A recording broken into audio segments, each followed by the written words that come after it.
alunos, nessa videoaula eu vou falar sobre dosagem empírica e experimental do concreto. Bom, antes da gente começar a falar sobre a dosagem, a gente precisa entender as normativas como critério para fazer essa dosagem. Então, a primeira norma que nós temos que analisar é a NBR 6118, que vai determinar os procedimentos básicos para o dimensionamento e durabilidade dessa estrutura.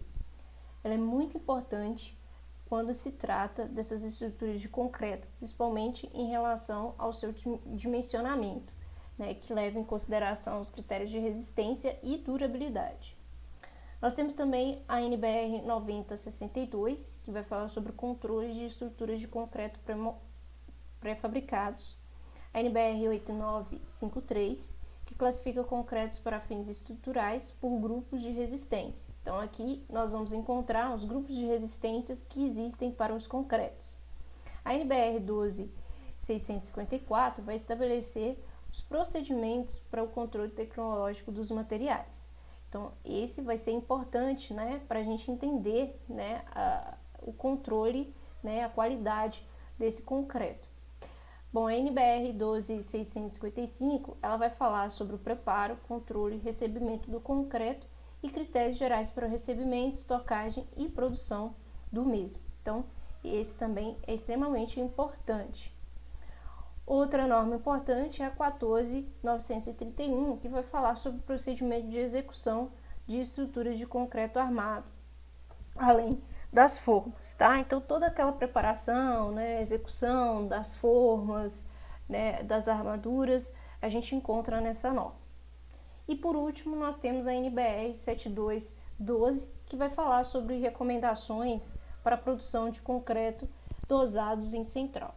Então, todas essas normas são importantes e a gente precisa levar em consideração na hora da gente fazer o processo da dosagem desse concreto. Quando a gente fala de dosagem, a gente precisa levar em consideração, na verdade a gente precisa conhecer três coisas importantes: o projeto, os materiais disponíveis, os equipamentos e mão de obra disponíveis. Esses três critérios são extremamente importantes para a gente começar a realizar um estudo de dosagem. Bom, o projeto é importante porque nele a gente vai encontrar todas as descrições, todos os requisitos necessários para aquela estrutura. Então, a gente tem todas as necessidades exigidas no projeto: qualidade, durabilidade, resistência, qual é a característica dessa estrutura, o que precisa ser, quais são os requisitos desse material, o que precisa ser considerado na sua execução. Então, entender esse projeto é importante para a gente começar a pensar no estudo da dosagem. Outro critério importante são os materiais. Levando em consideração o projeto, os requisitos do projeto, a gente precisa entender se os materiais que a gente tem disponível vai ter qualidade suficiente para atender esses requisitos exigidos no projeto. Então, é importante verificar na região quais são as procedências dos materiais que nós temos, o que a gente precisa fazer, se a gente não tem esses materiais disponíveis, quais são as soluções, meios de solucionar esse problema. É claro, pensando no custo e benefício, a gente tem que pensar nessas questões também. Não adianta nada a gente querer um material de boa qualidade, um material específico que a gente não encontra na nossa região, querer pegar esse material de qualquer forma em outra região distante, sem pensar no custo. Isso vai acabar encarecendo a obra. Então, isso é importante a gente ressaltar. Outra coisa importante é com relação aos equipamentos e mão de obra disponíveis. Bom, a gente vai ter os equipamentos necessários para fazer todo o processo de execução desse concreto. Nós vamos ter a mangueira para fazer o lançamento, a bomba, nós vamos ter o vibrador. Como é que vai ser feito todo esse processo de execução desse concreto? A mão de obra, ela é qualificada, ela sabe executar utilizando esses equipamentos? Isso é importante porque vai afetar na qualidade do concreto. concreto mal adensado não é interessante, cura mal feita, todos esses processos, né, interferem na qualidade final da nossa estrutura. Então, é necessário que a gente verifique se nós temos tudo isso disponível, né, se a gente realmente vai utilizar equipamento, né, se a gente vai bombear esse concreto. Se a gente for bombear esse concreto, nós temos que pensar que esse concreto ele tem que ser mais fluido, né, não pode ter grãos com diâmetros muito grandes. Então, temos que pensar em todos esses requisitos, pensar que se a mão de obra ela vai ser realmente eficiente, ela vai conseguir trabalhar com aqueles equipamentos, se não, nós temos que propor outra solução. Então, o engenheiro, o tecnologista, ele tem que pensar, ele tem que conhecer essas necessidades antes de começar a estudar a dosagem do concreto. Bom, além disso, nós precisamos entender, né, as características, né, o comportamento desse concreto antes do estudo da dosagem, tá? E essas características, né, são tanto no estado fresco quanto no estado endurecido. Bom, no estado fresco, a gente tem basicamente, né, as propriedades de consistência, trabalhabilidade e homogeneidade. Bom, aqui o que vai destacar, né, com relação ao estado fresco é a trabalhabilidade. E aí a gente vai falar um pouquinho mais a respeito desse critério. Bom, o estado fresco ele vai influenciar diretamente, né, ele vai influenciar diretamente o estado endurecido do concreto. Então, todo o procedimento de lançamento, adensamento, ele vai afetar no estado endurecido. Quando a gente fala estado endurecido, basicamente, né, a gente está falando das características mecânicas desse material, tá? Então, a gente fala basicamente da resistência, da durabilidade e da deformabilidade quando a gente fala do estado endurecido. Bom, então falando disso, né, na dosagem, esses 4 requisitos aqui vão ser extremamente importantes, né, quando a gente for falar de dosagem. Bom, a trabalhabilidade é uma característica do concreto no estado fresco e ela deve ser estudada experimentalmente. Por quê? Porque ela envolve a fluidez e a coesão. Então, aí há uma necessidade de conhecer, né, essas condições de execução. Bom, uma coisa interessante a ser dita, né, a respeito dessa trabalhabilidade é que ela está ligada basicamente à maneira de se efetuar o adensamento, tá? Então, uma maneira de se conhecer essa trabalhabilidade, né, conhecer essa fluidez e coesão, é fazer o teste, o slab test. E aí a gente conhece, né, essas características desse material. Bom, eu vou explicar mais a fundo esse teste, né, numa aula específica falando sobre esse ensaio. Bom, a trabalhabilidade de um concreto, ela está estreitamente relacionada com a granometria dos materiais sólidos, da incorporação de aditivos e também, principalmente, com relação ao fator água-cimento, tá? Então, essa relação de água-cimento afeta diretamente a qualidade desse concreto, tá? Então, e aí, né, quando a gente fala de otimização, né, de dosagem, a gente acaba fixando, né, essa relação água-cimento para a gente utilizar aí, a gente fixa esse valor e trabalha com aditivos, né, para melhorar essa trabalhabilidade, tá? Então, como eu disse, né, a trabalhabilidade ela também depende da granometria dos materiais e essa granometria vai ser importante no momento da dosagem, tá? Com base nas dimensões, né, vou mostrar aqui, com base nas dimensões mínimas das formas e espaçamento mínimo das ferragens, nós conseguimos definir a dimensão máxima dos agregados em certas situações a trabalhabilidade do concreto. E por que isso é importante? Bom, vai ter situações em projeto em que a gente há uma grande concentração, né, naquele elemento de ferragem. E aí a gente precisa que o concreto envolva toda a barra de aço. Então, esse agregado, né, principalmente o agregado graúdo, ele precisa ter uma dimensão suficiente que passe entre as ferragens, tá? E isso também, né, essa concentração de armadura, né, vai influenciar diretamente também na trabalhabilidade, na fluidez desse material, né? Tanto na parte de adensamento, né? O material tem que ficar todo envolto daquela forma, todo bem homogeneizado, espalhado nesse elemento estrutural.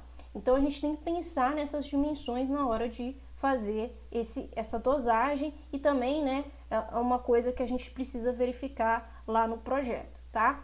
Então aqui tá alguns pontos, né, algumas dimensões máximas, né, que o agregado precisa ter, alguns critérios que a gente adota para determinar essa dimensão máxima do agregado, tá? Então aqui nós temos 4 pontos, né? O primeiro é 1/4 da menor distância entre faces e formas, tá? 1/3 da espessura das lajes, esse daqui é bem utilizado. 5/6 da distância entre as duas barras horizontais na armadura, metade da distância de duas barras horizontais dispostas verticalmente. Alguns desses detalhes aqui, né, principalmente com relação à questão das barras, tá? A gente acaba vendo no dimensionamento estrutural. Isso também é verificado na hora da gente fazer o detalhamento das armaduras, né? A gente precisa verificar o tamanho do agregado que vai ser utilizado, né? Que vai afetar também na dimensão dessa armadura, tá? Então, o projetista ele também tem que ter consciência, né, desse agregado. É uma coisa importante, né, de deixar claro aqui é que o engenheiro ele tem que ser completo, né? Ele não pode só focar em uma área, né, e esquecer as demais, né? Então, ele precisa entender, né, dos materiais que ele vai utilizar ali, né, para ele poder dimensionar essa estrutura, né? Bom, um exemplo aqui de aplicação rápida, né, desses critérios de dimensão máxima do agregado é esse exemplo aqui. Por exemplo, nós temos uma laje com 100 milímetros de espessura. Se a gente voltar aqui no critério, né, a gente vai chegar nesse segundo ponto aqui. Vai falar que a dimensão máxima do agregado ela tem que ser 1/3 da espessura das lajes. Então, se a espessura da minha laje é 100 milímetros, né, então vai ser 100 milímetros vezes 1/3. Então, isso vai me resultar a 33,3 milímetros, ou seja, essa é a dimensão máxima que o agregado deve ter.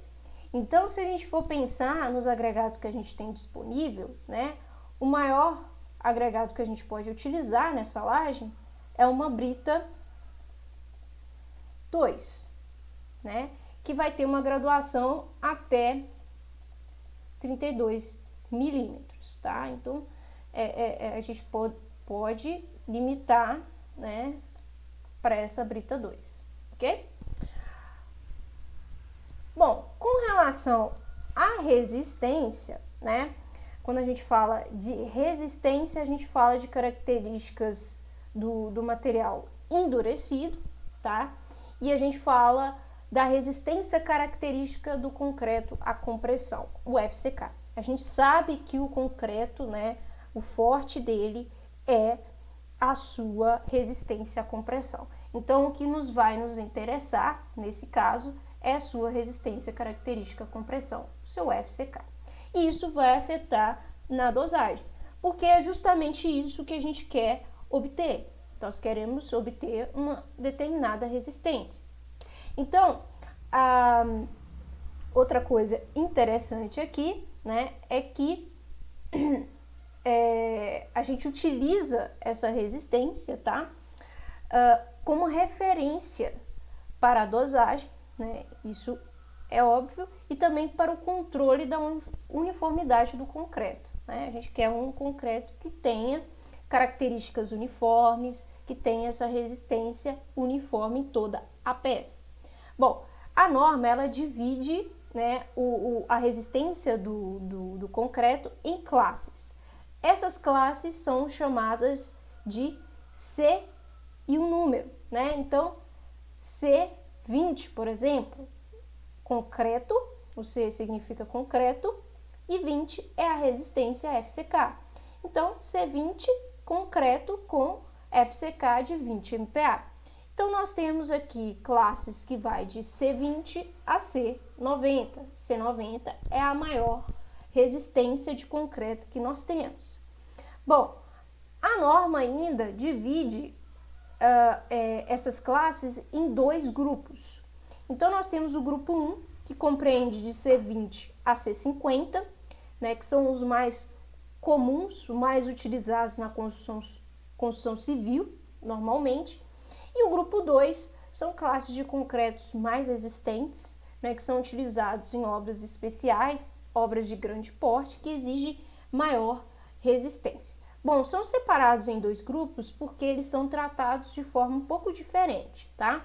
Na hora que vocês forem ver os dimensionamentos desses elementos estruturais, vocês vão perceber essas diferenças na hora de fazer o dimensionamento dessas peças. Bom, a durabilidade é uma característica que passou a ser notada e requerida quando foram divulgados os resultados de ensaios que haviam sido submetidos a determinados ambientes. E notou-se que havia uma queda de desempenho que também afetava as armaduras. Bom, a durabilidade é um requisito extremamente importante quando a gente fala de materiais, né? E acaba que a gente esquece da durabilidade quando se trata especificamente de concreto, né? A gente só pensa na armadura. Bom, mas o concreto também é afetado com o passar do tempo, né? Principalmente com as condições do ambiente, né? E assim, o material ele vai perdendo as suas características, a sua qualidade. Então, há uma preocupação com relação à sua durabilidade. E a norma, né, principalmente a NBR 6118, ela frisa muito isso, né? Então, a primeira coisa que a gente precisa verificar no nosso projeto é com relação a essa durabilidade. E na norma, né, na NBR 6118, a gente tem essa durabilidade, né, relacionado com a classe de agressividade do ambiente. Então, a gente precisa entender o ambiente onde aquela construção vai ser realizada, né, e relacionar com uma classe de agressividade ambiental. Então, a norma, ela classificou aqui de 1 a 4, ou seja, de fraca a muito forte, a agressividade do ambiente. Então, temos classe 1, 2, 3 e 4, e nós temos também a classificação do tipo do ambiente do projeto.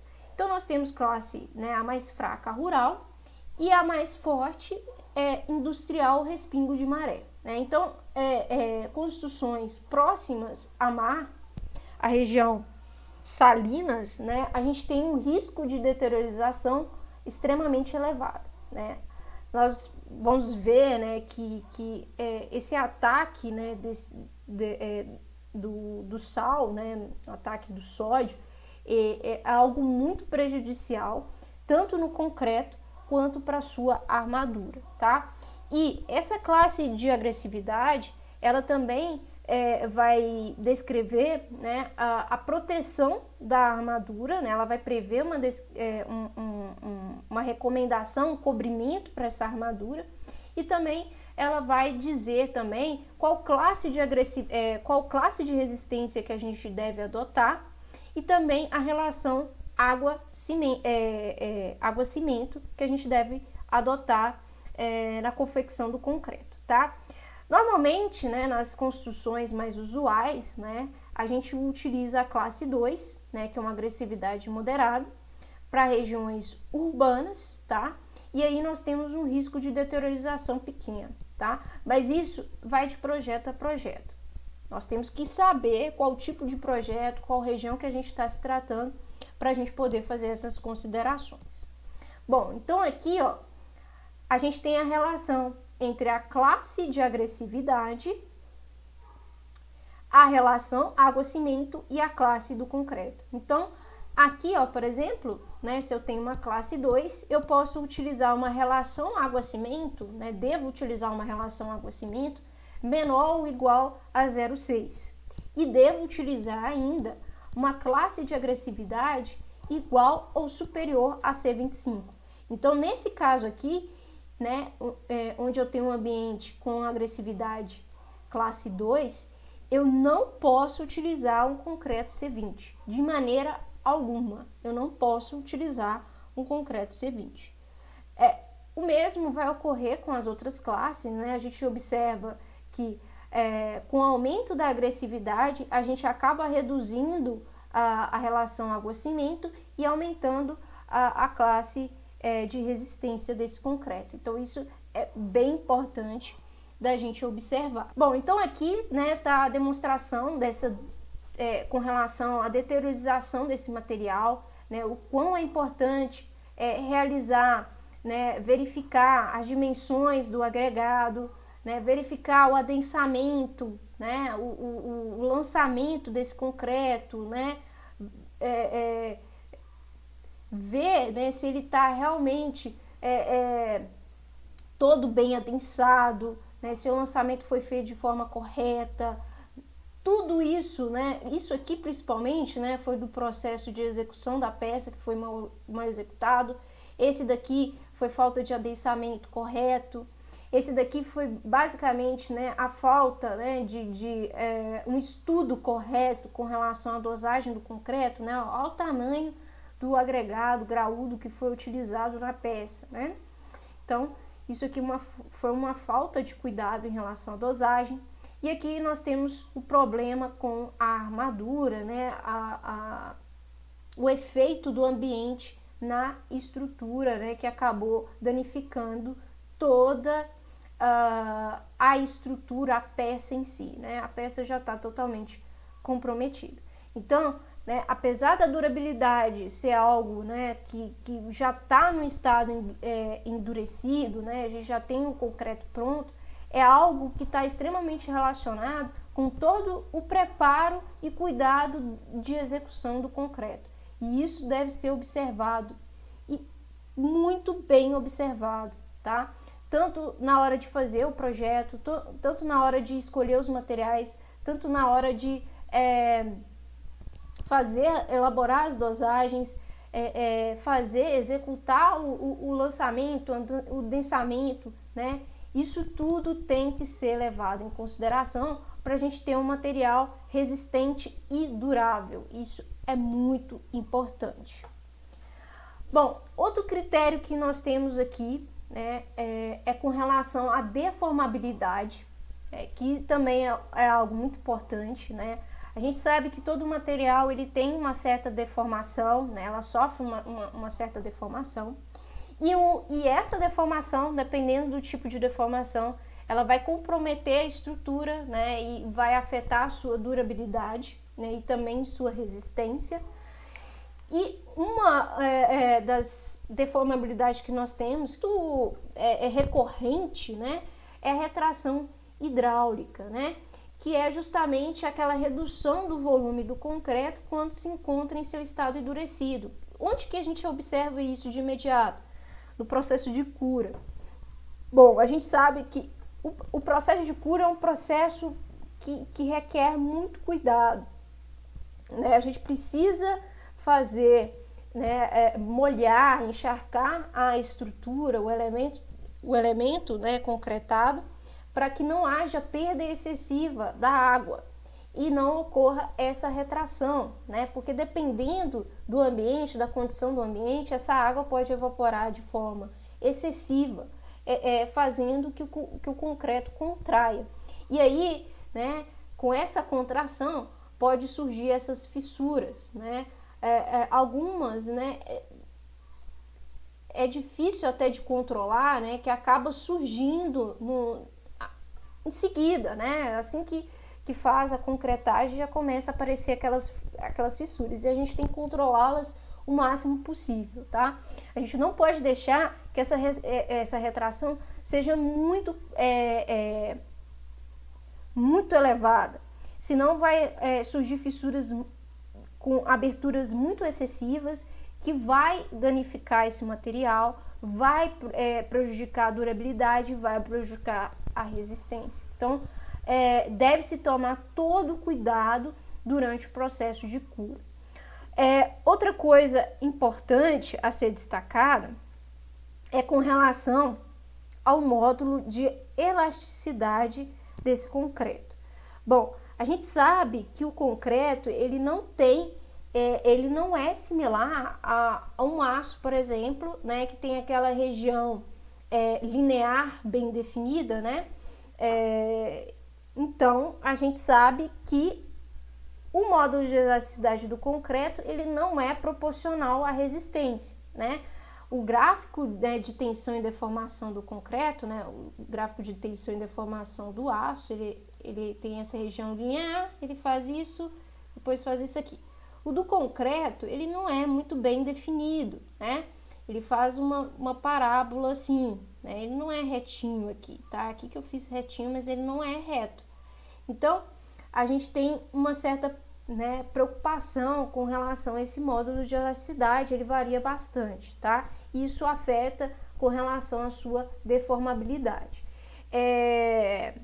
Vocês vão ver mais à frente, né, as diversas formas, os diversos módulos de elasticidade que a gente calcula para o concreto, tá? E isso influencia na resistência do mesmo, tá? Então, é muito importante ter essa noção, né, com relação a esse módulo de elasticidade.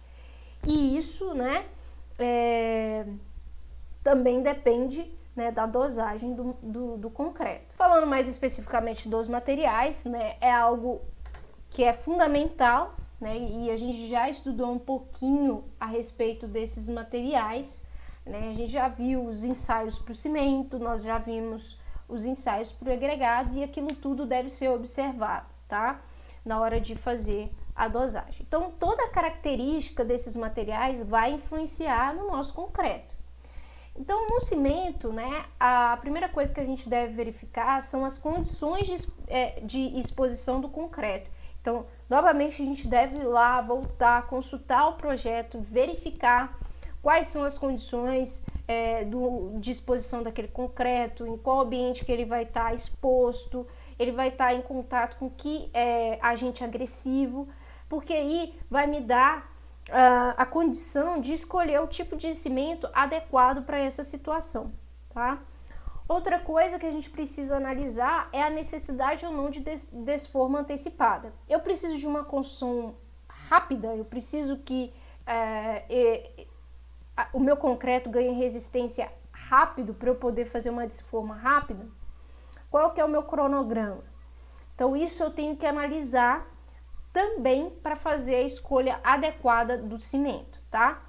Outra coisa é a garantia de fornecimento. Na minha região, eu tenho a garantia que aquele concreto aquele cimento, ele vai ser fornecido ali no tempo que eu preciso, no cronograma que eu preciso. Isso é importante de ser analisado antes de pensar na dosagem, tá? Então, há também esse casamento, né, entre o cronograma da obra, né, o orçamento da obra com relação ao momento do estudo da dosagem. E também com relação ao custo final, né, a gente tem que pensar, né, o custo-benefício de comprar aquele tipo de concreto, aquele tipo de cimento, desculpa, se vai ser adequado, se vai trazer benefícios ou não, ou eu posso utilizar uma segunda opção, né, enfim, isso também deve ser analisado. Outra coisa que a gente precisa pensar são nas características do agregado, né? Eu já mostrei para vocês os ensaios, a gente sabe muito bem que esses agregados, eles absorvem umidade, eles absorvem água, e a água é a mistura, é o elemento fundamental para o cimento, né, para fazer as reações, E se a gente tirar muito dessa água da mistura, né, a gente vai ter um problema, né, um comprometimento na resistência e na durabilidade desse concreto. Então, a gente também tem que pensar em relação a esse requisito também, que é extremamente importante. E também com relação à trabalhabilidade, né, que eu já falei, né, e é algo extremamente importante. Agregados miúdos, né, na verdade, a forma e a textura do agregado vai afetar também com relação à trabalhabilidade. Eu até mostrei um quadrinho para vocês nas últimas aulas dos ensaios, né, falando com relação ao tipo, né, ao formato do agregado, com relação à sua trabalhabilidade e aderência, tá? Então, se a partícula, né, do agregado é muito arredondada e lisa, a gente tem uma melhor trabalhabilidade, porém, a gente vai ter uma pior aderência. Então, isso aí nós temos que pensar também, né? Se a gente tiver uma superfície muito rugosa e um elemento muito anguloso, né, a gente vai ter também um consumo maior de água. Então, pensar nesses critérios aí na hora de escolher os agregados que for utilizar. Bom, outra coisa que é importante, né, que eu trouxe aqui novamente para vocês, né, relembrarem, é com relação à graduação, né, desse material.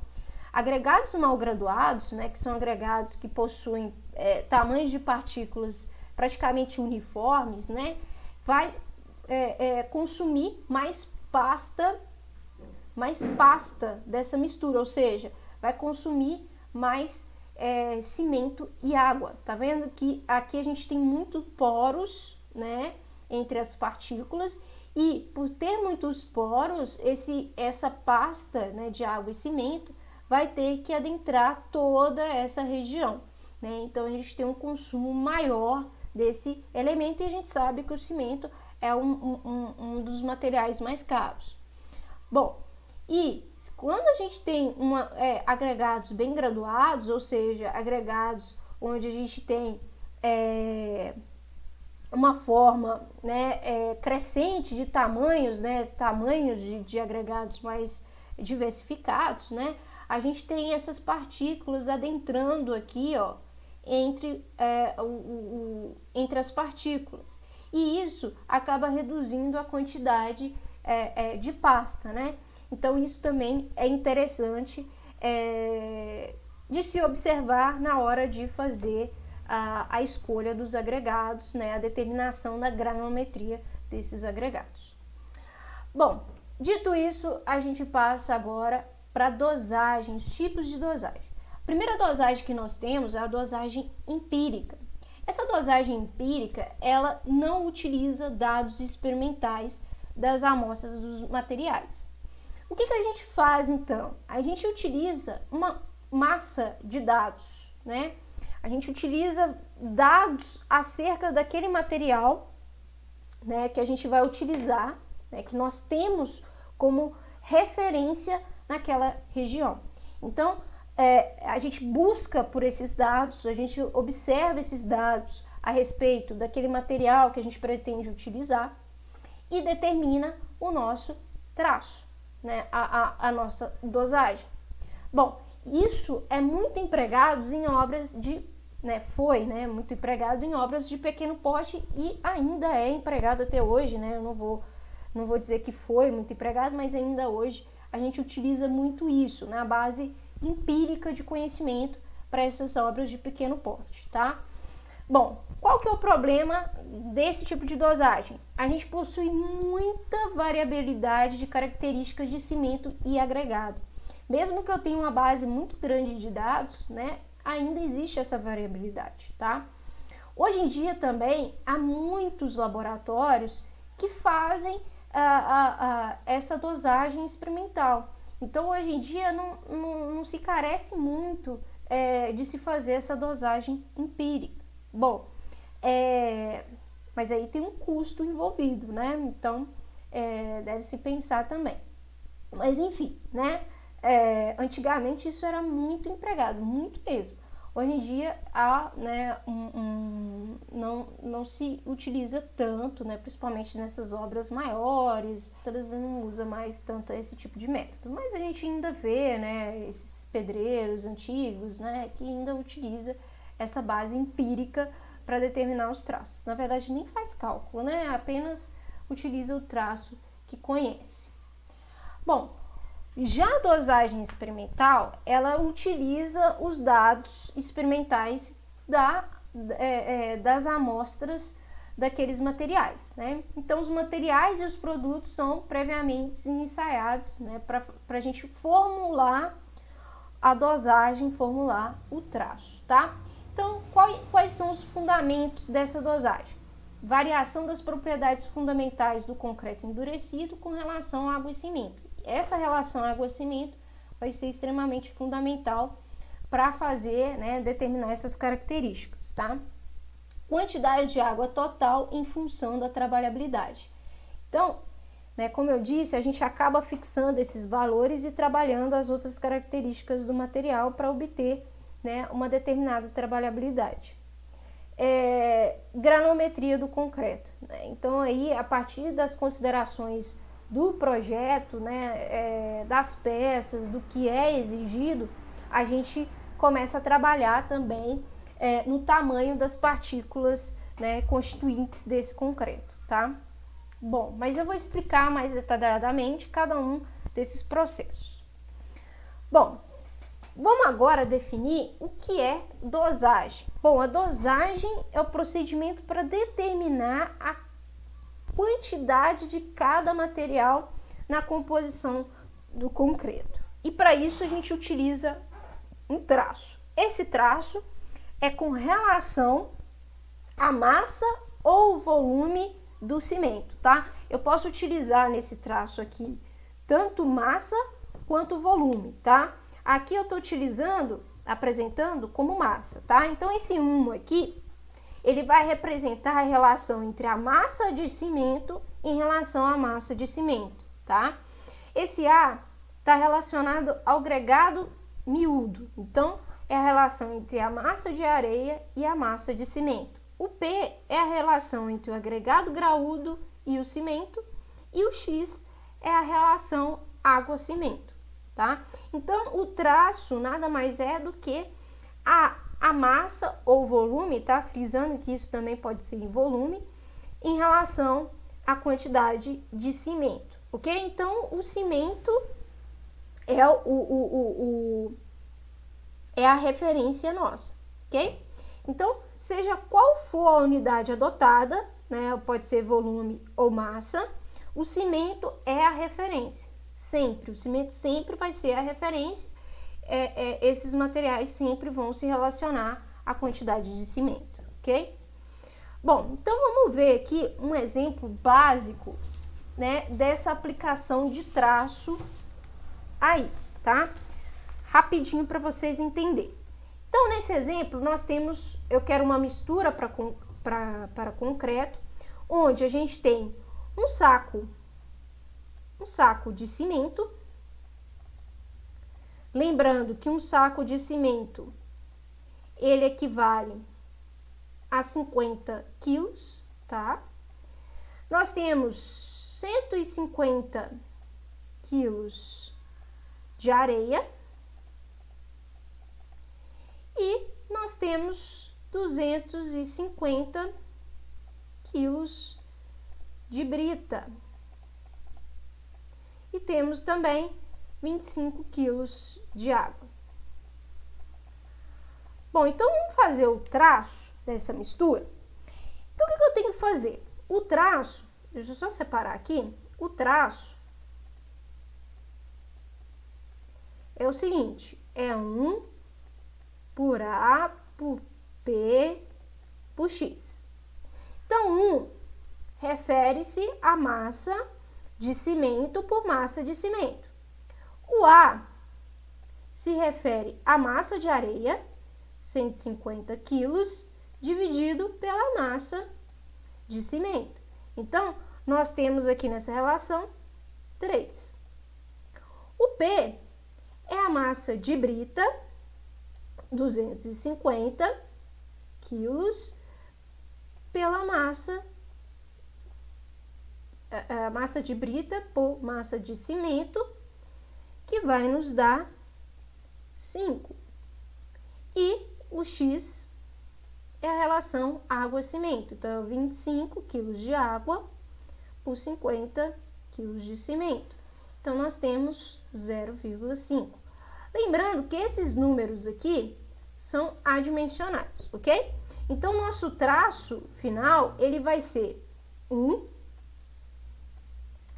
por 3 por 5 por 0,5, tá? Então, eu tenho 3 partes de areia, 5 de brita e 0,5 de água.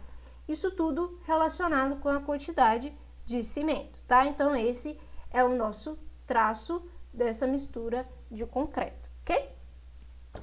Então, e se eu tiver um caso em que eu tenho mais de um agregado? Pode ser miúdo ou graúdo. Como que eu expresso isso? Bom, a gente acrescenta, tá? Do mais fino para o mais grosso, ok? Então, por exemplo, aqui, ó, eu tenho 2 areias e 3 britas. Então, eu vou representar o traço, ó. 1, que é o do cimento. A1 é a areia mais fina. A2 é a areia um pouco mais grossa. P1 é a brita com menor granometria. P2 é a segunda brita. P3 é a brita com maior granometria. E o X é o traço, é a relação água-cimento, ok? Então, a gente também pode trazer um traço com essa diversificação de agregados, isso sem problema algum.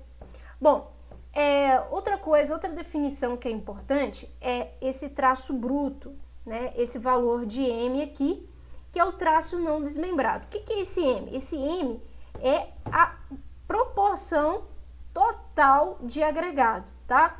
Então, o M nada mais é do que a soma de agregado miúdo com agregado graúdo em relação ao cimento, ok? Então, é basicamente como se eu pegasse aqui, ó, M, massa, né, de areia, mais massa de brita, por exemplo, em relação ao cimento, ok? Então, essa é meu traço bruto, tá? Eu posso relacionar um traço assim, né? 1 por 3, né? Como tá aqui no exemplo, né? Por exemplo, quando M é igual a 3, né? Essa relação aqui é igual a 3, temos um traço 1 para 3. Isso significa que para cada quilo de cimento, temos 3 quilos de agregado total, ok? Então, também podemos representar esse traço dessa forma, né? Que a gente chama de traço bruto. Bom, e aí a gente vai para o cálculo da quantidade de cimento. Então, como que a gente calcula a quantidade de cimento que nós vamos ter, por exemplo, em 1 metro cúbico de concreto? Bom, então vamos deduzir isso aí.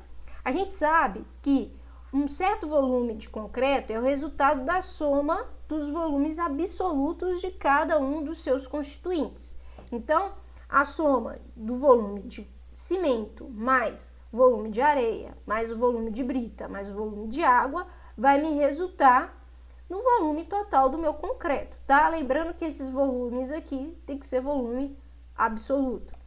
Bom, a gente sabe ainda que a massa específica, ela é definida como a massa do material sobre o seu volume absoluto, né? Então, eu posso substituir aqui esses volumes por massa, né? Eu posso traduzir esses volumes por massa, né? Trabalhar em massa. Então, substituindo isso aí, eu vou obter essa equação, né? Para cada um daqueles volumes, eu relaciono ele com a massa e sua massa específica, ok? Então, aqui a gente vai utilizar quilo por dm ao cubo, tá? Então, eu vou passar 1 metro cúbico para dm ao cubo, tá? Que é igual a 1000 dm. Então, 1 metro cúbico de cimento, de concreto, equivale a 1000 dm cubo, ok? Então, a massa específica que a gente vai utilizar é quilo por dm cubo, ok? Então, aqui nós já temos essa relação, tá? Lembrando que a massa específica da água é 1, tá? Quilo por dm cubo, ok? Então, aqui a gente tira, né? Substitui o seu valor, né? Então, a gente vai ficar só com a massa da água. Vamos dividir toda a minha equação, toda a equação por massa de cimento, né? Por massa de cimento, para a gente obter aqui os valores em traço, tá? Então, a gente divide toda a equação por massa de cimento, a gente vai chegar nessa equação aqui de baixo aqui, né? Então, massa de cimento sobre massa de cimento é igual a 1, né? Massa de areia por massa de cimento, né? É o nosso Azinho, né? Isso aqui é o nosso A. Massa de brita sobre massa de cimento é o nosso P. Massa de água sobre massa de cimento é o nosso X, né? Então, aí a gente obtém essa equação, né? Ou seja, o traço, né?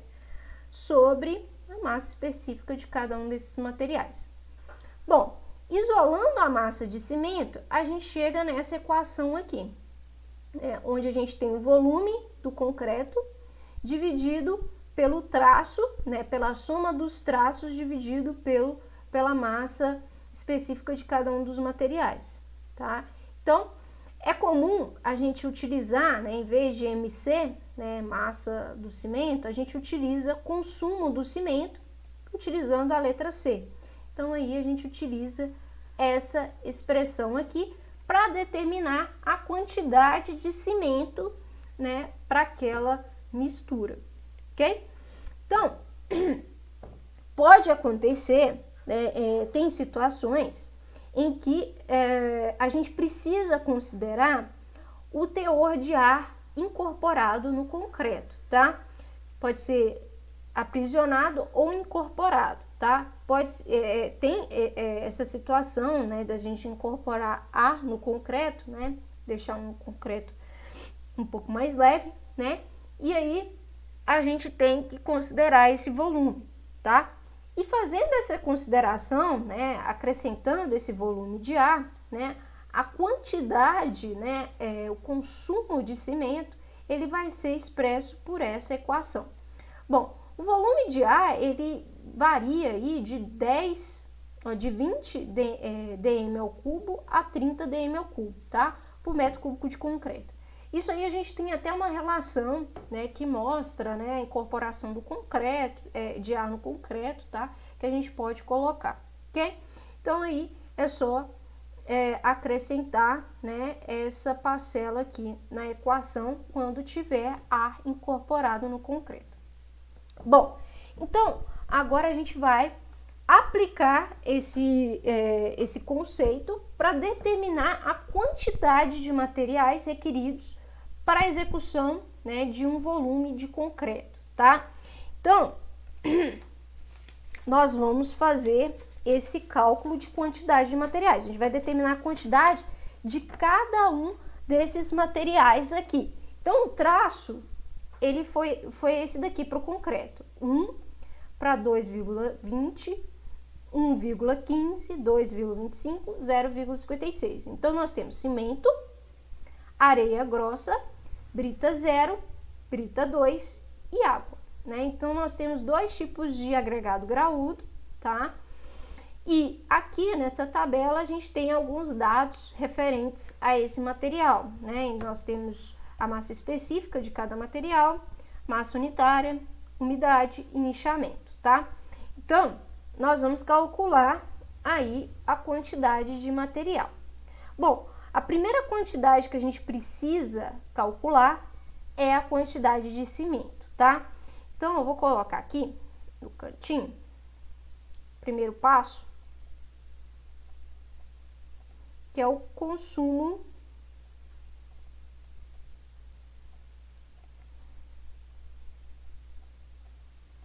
de cimento, tá?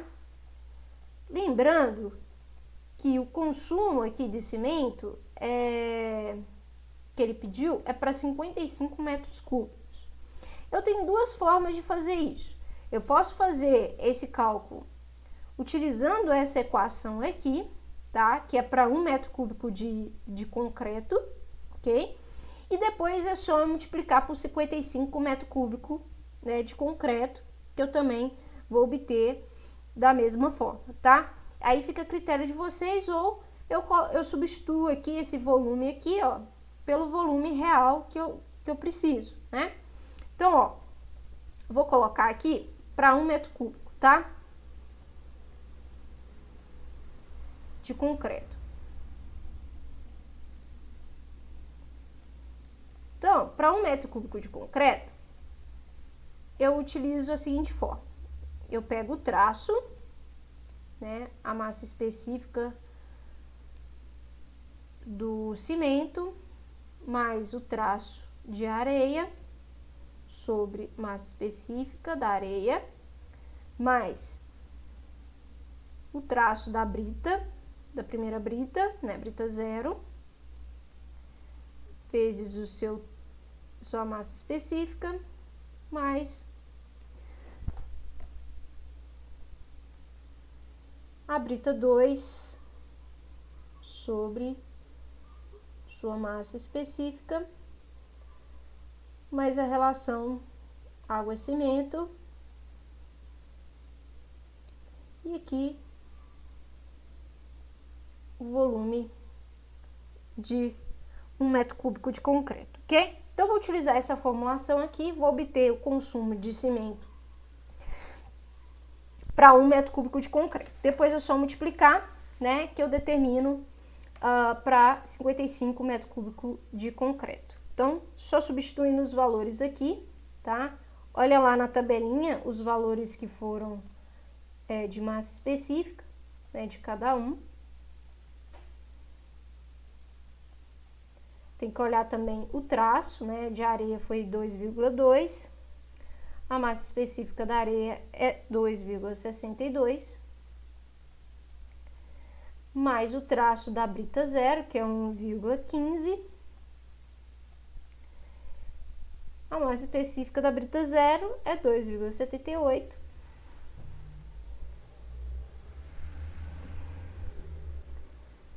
O traço da brita 2 é 2,25. 2,75.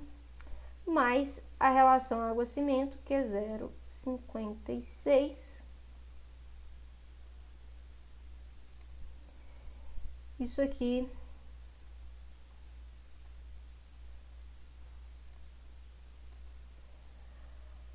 bom, lembrando que a massa específica tá em quilo por dm cubo, né? Ou seja, a gente vai nos restar aqui, vai nos resultar em quilos, tá? Isso é importante destacar aí para vocês não cometerem erros na hora de fazer os cálculos, ok? Bom, aqui vai me dar um resultado de 338,98 quilos, ok? Então, para 55 metros cúbicos de concreto, tá? É só eu pegar esse valor aqui e multiplicar por 55. E aí eu vou chegar no resultado de 18.643,96 quilos. Ok? Então, isso aqui é a quantidade de cimento que eu tenho. Agora, o segundo passo é calcular a quantidade de areia. Como que eu faço isso? Eu pego, né? Eu sei que o valor de A, né, do traço, é a massa de areia dividido pela massa de cimento. Então, eu tenho o valor de A. Eu tenho o valor da massa de cimento, eu consigo determinar a massa de areia. Então, basicamente, eu pegar esse valor de 18.000 643,96 e multiplicar pelo traço de areia, que é 2,2. Então, a quantidade de areia que eu vou precisar vai ser 41.016,71 quilos. Ok? Então, vou fazer isso também para a brita 0.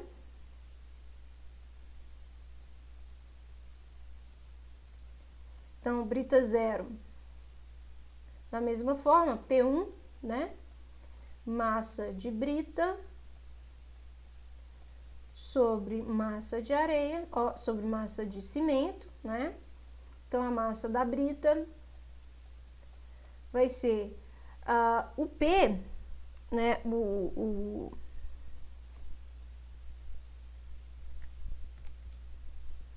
Vou pegar aqui a massa a quantidade de cimento, né? Que deu 18.643,96 vezes o traço dessa brita, né? Que é 1,15, ok? Então, nesse caso aí, nós vamos ter uma quantidade de brita 0 de 21.440,56 quilos, ok? E aí, o quarto é a brita 2, né? Então, P2 igual a B2 sobre a massa de cimento. Então, P2 aqui é a massa de cimento vezes o traço desse cimento, dessa brita, né, que é 2,25.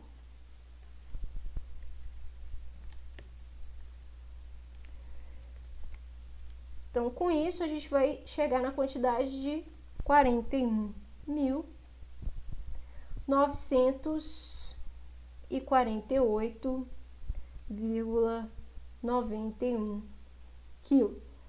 Bom, daqui a gente tem as massas, né? Falta a última massa aqui, que é a massa da água. Vamos terminar aqui a massa da água, né? X é igual a massa de água sobre massa de cimento. Então, a massa de água vai ser igual a 18.643,96 vezes a relação água-cimento, que é 0,56. Fazendo essa conta, nós vamos chegar no valor de 10.440,62 quilos, né? Que se eu transformar, né, em volume, né, a gente vai chegar que o volume de água, lembrando que a massa específica da água é 1, né? 1 quilo por dm, a gente vai chegar em 4.462 litros. Bom, da mesma forma, com a água, a gente pode também calcular o volume de cada um desses materiais, tá? Então, como que eu calculo o volume de cada um desses materiais? É só pegar a massa unitária, né, e transformar, né, em volume esse material, ok? Isso vai ajudar, né, eu determinar o volume, né, do recipiente que eu vou precisar, né, da quantidade até mesmo para comprar, né, um caminhão de brita, etc, etc. Qual o volume que eu vou precisar? Então, é interessante transformar, né, esses agregados aqui, né, areia, brita 0 e brita 2, em volume, tá? Então, aqui não tem espaço, mas eu pegaria o volume da brita, né? Por exemplo, o volume da areia seria a massa da areia dividido pela sua massa unitária. Lembrando que o volume da areia eu tenho que considerar o inchamento, tá? Então, a areia aqui, ó, eu tenho que considerar esse inchamento. Então, assim que eu calculo o volume dessa areia, né, pego a massa e divido pela massa unitária, eu tenho que multiplicar pelo inchamento, tá? E assim, eu vou determinar o volume de areia que eu vou precisar, tá? No caso da brita 0 e da brita 2, eu não preciso multiplicar. Por quê? Porque eu não tenho o efeito do inchamento nesses materiais, tá? Então, assim, eu consigo determinar esses volumes desses materiais, ok? Não vou fazer aqui porque não tem espaço, né, para eu escrever. Bom, quando a gente fala de dosagem, né, a gente também fala, né, a gente tem que pensar também com relação às dimensões das padiolas. O que seriam essas padiolas? São os recipientes que a gente utiliza, né, para fazer as dosagens dos agregados, né, em volume unitário. Por isso que eu falei que é importante determinar esse volume dos agregados, justamente para determinar o recipiente, né, a padiola que a gente vai precisar. Então, esse tipo de padiola, esse tipo de recipiente, a gente utiliza em obras de pequeno porte, né, onde a gente faz a dosagem ali mesmo no canteiro de obras, tá? Então, a padiola, ela pode ser feita de madeira, de plástico ou de aço, tá? Então, nós temos aqui alguns exemplos dessas padiolas, né? Essa daqui é muito comum a gente ver, né? Essa de madeira, né? Que os próprios pedreiros fazem, né? Lá no canteiro de obras. Nós temos também o carrinho, né? Que também pode ser utilizado para fazer o transporte desse material e também fazer a sua dosagem. Bom, pode ser feita para ser carregada por 2 operários, né, que é o caso da prismática, né, que vai ter esses cabos aqui para ser recarregadas. Montada sobre rodas, né, aí uma pessoa faz esse transporte, né. E aí, né, no caso do carrinho, desse carrinho, normalmente ele tem o formato trapezoidal. Bom, a padiola trapezoidal, ela pode ser utilizada quando se tem betoneira com um carregador que permite a construção de uma pequena rampa para o acesso da padiola sobre rodas, tá?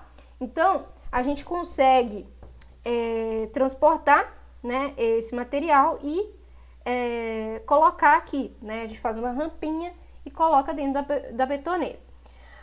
Bom, e como que a gente calcula, né, a dimensão dessa padiola para ser utilizada? Bom, normalmente a gente utiliza aquele carrinho, né, com o formato da padiola trapezoidal. E aí a gente utiliza essa formulação para determinar o volume da padiola, tá? Então a gente tem aqui a vista superior da padiola, esse pontilhado aqui é justamente a parte inclinada da padiola, que é justamente essa parte aqui, né? E ela vai ter uma largura, né, fixa de 40 centímetros, ok? Isso é fixo. O que vai nos interessar é esse comprimento aqui, né, dessa vista lateral, né, que é o mesmo comprimento aqui, ó. Então, esse LI que vai nos interessar, né, que vai afetar no comprimento total da nossa padiola trapezoidal. Então, esse comprimento inclinado aqui, esse triângulo retângulo, né, ele vai ter uma altura de 35 centímetros fixo e uma largura de 15 centímetros, também fixo. Então, o que nos interessa é esse comprimento aqui, né, da nossa padiola. Então, fazendo o isolamento e tudo mais, a gente chega nessa equação aqui para determinar esse valor de LI, né? E assim a gente calcula, né, a dimensão dessa padiola, porque aí com o valor de LI a gente soma com esse valor de 15 e determina o comprimento total da padiola, tá? Ah, professora, mas como que a gente determina esse volume da padiola? O volume da padiola, ela vai ser fixada de acordo com a quantidade de agregados e também com a capacidade máxima que essa padiola deve ter. Lembrando que a gente tem que pensar que essa padiola, ela vai ser transportada por operários. E a gente não pode colocar muita carga sobre esses operários. Então, a gente limita o valor de peso para que esses operários carreguem. E o valor máximo que essa padiola pode transportar é 70 quilos. Então, a gente já tem mais ou menos o valor, o volume dessa padiola, tá? Então, lembrando, tá, que esse valor aqui é dado em DM, tá? Lembrar disso, tá? Isso aqui tá todo em DM, ok? Então, vai resultar em valor em DM, e aí é só transformar em centímetros, ok? E aqui a gente tem também, né, uma padiola prismática, tá? Onde a gente calcula a altura dessa padiola, também em DM, ok? E faz a mesma coisa, a gente pega o volume da padiola, tá? Que tá limitado a 70 quilos, né? E calcula essa altura, ok? Então, aqui a gente tem alguns modelinhos dessas padiolas novamente, né? O sistema, né, de carregar essa padiola, 2 operários, né? Ou com um carrinho de mão. Bom, então, vou fazer um exemplo de como que a gente pode calcular, né, a dimensão dessa padiola. Bom, então aqui nós temos, né, o exemplo é o seguinte: para os materiais medidos em volume, quais as dimensões das padiolas, com seção trapezoidal, a serem confeccionadas para o uso do traço de 1 para 2 para 3,5 a 0,5. Uma coisa interessante a ser mencionada, né, é que a gente acaba fazendo uma padiola para cada agregado, né? A gente acaba fazendo uma padiola para areia, para brita, né? E aí acaba sendo mais fácil fazer aquela de madeira, né? Que eu esqueci de comentar com vocês. Bom, então, aqui ele pede para a gente determinar a padiola, né, para esse traço, né, onde a gente tem areia fina e brita zero, tá? E aí ele fala que é para betonadas de 2 sacos de cimento, tá? Então, aí ele já me deu a quantidade de cimento que eu vou precisar. Então, como que eu vou determinar? Primeiro, eu tenho que determinar o volume do concreto, tá? Então, o volume do concreto, ele vai ser igual a massa de cimento vezes. É só isolar lá, né, aquela fórmula que a gente pegou. Peraí, eu acabei anotando errado aqui. Eu vou pegar a massa específica de cada um, tá? A massa específica de cada um do cimento, mais o traço sobre a massa específica da areia, mais o traço da brita sobre a massa específica da brita, mais a relação água-cimento, ok?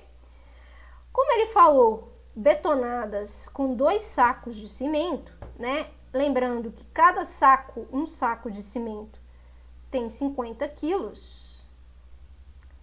Então, eu tenho aqui a massa de cimento igual a 100 quilos, ok? Então, aqui eu só substituo o valor. 1 sobre 3,14, mais o traço de areia, que é 2, dividido pela massa específica da areia fina, 2,63, mais o traço da brita zero, que é 3,5, dividido pela massa específica da brita zero, que é 2,78, mais a relação água-cimento, que é 0,5. Bom, então o volume aqui de concreto vai me resultar no valor de 283,79 dm ao cubo, ok? Então, a partir dessa quantidade, desse volume aqui, eu determino os outros volumes. Então, é esse volume que eu tenho que determinar de concreto, tá? Então, eu vou determinar a quantidade de areia. Areia. Então, primeira coisa que eu tenho que determinar é a massa de areia. Então, eu pego o traço de areia, a massa de cimento, 100, vezes o traço dessa areia, que é 2. Então, eu vou ter 200 quilos de areia.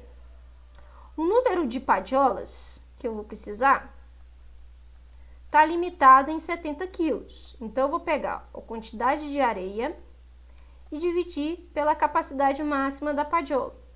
Então, eu vou ter aproximadamente aí, eu vou precisar aproximadamente 3 padiolas.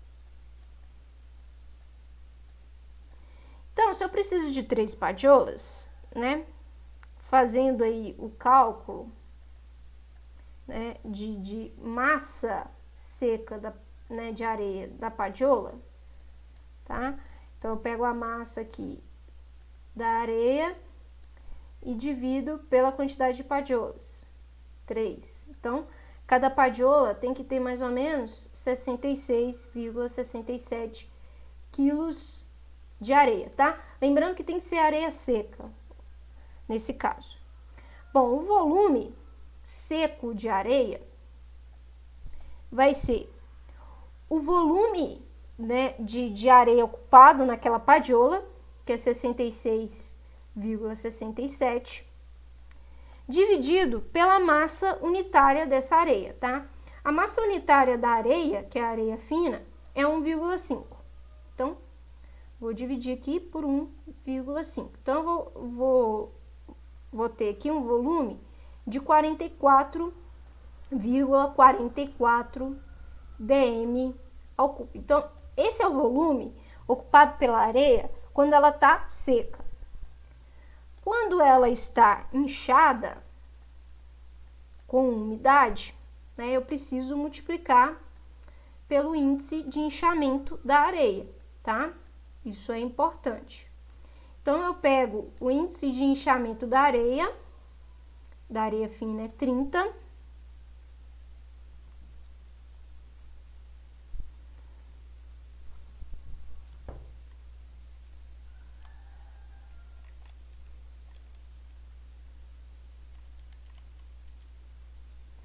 Então, eu pego a porcentagem, tá? É 30 mais 100, então é 1,3 vezes 44,44. Eu vou ter um volume da areia igual a 57,78 dm ao cubo. Então, esse é o volume que deve ter, né, de agregado na padiola. Então, como a minha padiola ela é trapezoidal, eu preciso encontrar o LI dela, né, que é o comprimento dela. Então, eu tenho que pegar o volume da padiola menos 10,5 dividido por 14. Então, o volume da padiola vai ser o volume do agregado, tá? E aqui eu já estou considerando o inchamento da areia. Então, 57,78 menos 10,5 dividido por 14. Então, aqui eu vou obter um valor de LI de 33,8. Opa, aqui eu já estou transformando em... Desculpa, gente, aqui eu já estava transformando em centímetros. Deixa eu apagar aqui. E o valor sai em dm. Então, em dm, esse valor é 3,38 dm, que é igual a 33,8 centímetros. Então, para eu saber o comprimento total da minha padiola, né, é só eu pegar, né, o LS, ele vai ser esse valor LI de 33,8 mais os 15 centímetros, né? Então, o valor total, né, do comprimento da minha padiola é 48,8 centímetros, tá? esse LS aqui que eu tô falando é esse comprimento total aqui da minha padiola, tá? Eu calculei esse comprimento aqui, né? O total vai ser o LS, né? Lembrando que esse 15 é fixo, ok? Então, essa é a dimensão da minha padiola para areia. Agora, a gente vai fazer para brita 0. E a gente faz com o mesmo procedimento. Primeira coisa, eu vou determinar a massa de brita. Então, eu pego a massa de cimento, são 2 sacos, né, de cimento de 50 quilos, vezes o traço da brita, que é 3,5, que vai me dar um valor de 350 quilos, ok? Então, o número de padiola que eu vou precisar vai ser os 350 dividido pela capacidade máxima, que é 70. Então, vai me dar aí um número exato de 5 padiolas. Então, a massa seca, né, que vai caber nessa padiola, vai ser a quantidade de material que eu tenho, de brita, no caso, 350, dividido pela quantidade de padiolas que eu vou precisar. Então, capacidade de cada padiola é de 70 quilos, ok? Então, com isso, eu vou calcular o volume seco, né, do agregado dentro da padiola. Então, eu pego a massa, né, que cabe na padiola, 70, e divido pela massa específica da brita 1, para eu determinar esse volume. Então, a massa específica da brita 1 é 1,38. Então, 70 dividido por 1,38, eu vou obter 50,72 dm ao cubo. Preciso fazer a multiplicação com coeficiente de inchamento? Não. Por que não? Porque a brita não sofre esse fenômeno de inchamento, é só a areia. Então, novamente, a gente vai calcular o valor de LI, né, no caso, para receber a brita, tá? Então, novamente, eu utilizo essa formulação. Então, eu substituo o volume da padiola como sendo o volume, né, do agregado que cabe dentro da padiola, que é 50,72, menos 10,5 dividido por 14, tá? Então, o LI aqui vai ser 2,87 dm, que equivale a 28,7 centímetros, logo LS vai ser igual a 28,7 mais 15 centímetros, então nós vamos ter 43,7 centímetros de comprimento, de largura dessa padiola. Então, aí a gente já determinou, né, as dimensões da padiola.